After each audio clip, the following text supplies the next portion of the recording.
Okay, yes, we are bored. We're all bored now. But has it ever occurred to you, Wally, that the process that creates this boredom that we see in the world now may very well be a self-perpetuating, unconscious form of brainwashing created by a world totalitarian government based on money, and that all of this is much more dangerous than one thinks? And it's not just a question of individual survival, Wally, but that somebody who's bored is asleep, and somebody who's asleep will not say no?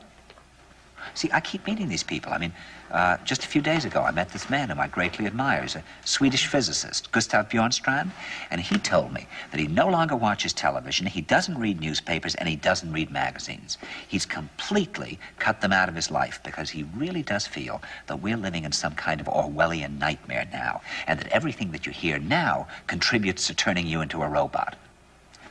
And when I was at Findhorn, I met this extraordinary English tree expert who had devoted his life to saving trees. Just got back from Washington, lobbying to save the redwoods. He's 84 years old. He always travels with a backpack because he never knows where he's going to be tomorrow.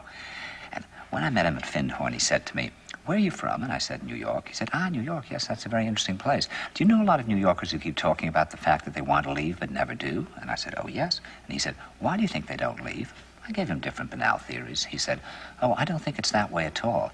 He said, "I think that New York is the new model for the new concentration camp, where the camp has been built by the inmates themselves, and the inmates are the guards, and they have this pride in this thing they've built. They've built their own prison, and so they exist in a state of schizophrenia, where they are both guards and prisoners, and as a result, they no longer have, having been lobotomized, the capacity to leave the prison they've made, or to even see it as a prison." And then he went into his pocket and he took out a seed for a tree and he said, "This is a pine tree." He put it in my hand and he said, "Escape before it's too late." See, actually for 2 or 3 years now, Chiquita and I have had this very unpleasant feeling that we really should get out. And we really should feel like Jews in Germany in the late 30s. Get out of here. Of course, the problem is where to go, because it seems quite obvious that the whole world is going in the same direction.